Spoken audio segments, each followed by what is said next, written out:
Okay, we don't have much of a light in here, do we? You see the red here? You've probably seen it before at some point, maybe not. And particularly the red coming out the downspout. That is going to be a rigid pipe that is not galvanized. A rigid, usually like a short piece of pipe, or it could be a long piece. It could be a coupling.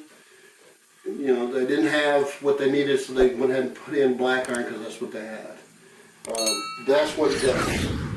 Sometimes you just see it coming only in the downspout, and that's because they used a black iron nipple on the downspout in a regular house. Now, this mobile home doesn't have that.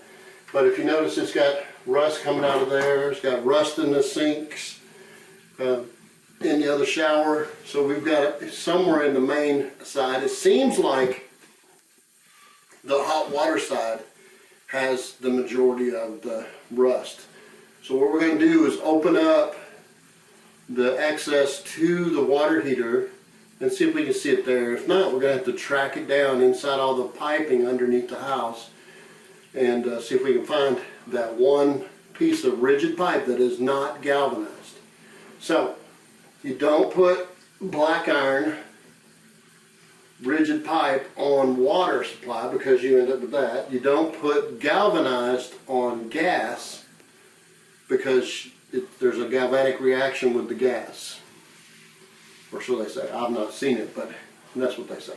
So, you don't put galvanized with gas, you don't put rigid black iron with water.